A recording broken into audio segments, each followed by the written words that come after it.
20.000 χιλιόμετρα ακόμα. Εδώ, φέρτε εδώ στην άκρη. Όχι, εδώ.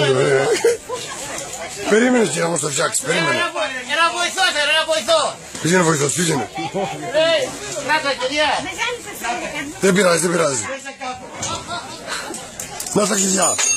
Ψάχτα.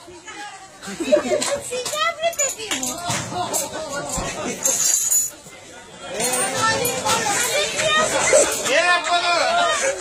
Ένα τάκο εκεί. Περίμενε κυρία, να το τακάρουμε. Να το τακάρουμε. Πρέπει να το τακάρουμε πρώτα κυρία, περίμενε. Κράτε το λίγο εκεί. Καλημέρα σας, τι κάνετε, πώς είστε. Ασχυρό. Πάρε τάκο, Νίκο. Πάρε τάκο. Πάρε τάκο να τα πει. Περίμενε κυρία. Ο άλλος ήταν εραστές, δεν πάμε επαγγελματίες.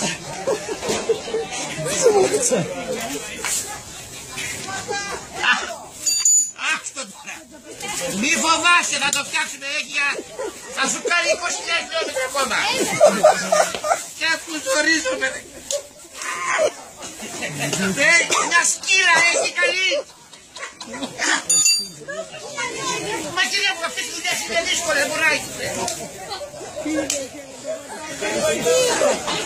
Λοιπόν, πρέπει να του κάνουμε ευθυγράμμιση τώρα. Ευθυγράμμιση. Δεν μπορώ, παρακαλώ, δεν μπορώ. Ένα 13 εκεί. Έπασε αφεντικό, έπασε.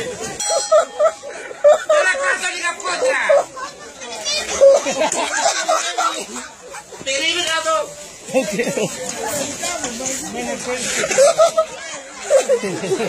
Δεν γίνονται, αυτά είναι μόνο εδώ.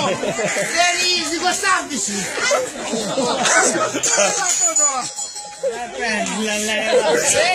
Το λαδικό. Γιώργο, Λίμπρο μάνε ρε. Αυτό είναι μόνο γάμα λαϊκιά, θυμάμαι. Καλά κάνεις μαζί. Βίντεο το βγάζω. Θα το κάνω μια βόλτα εγώ.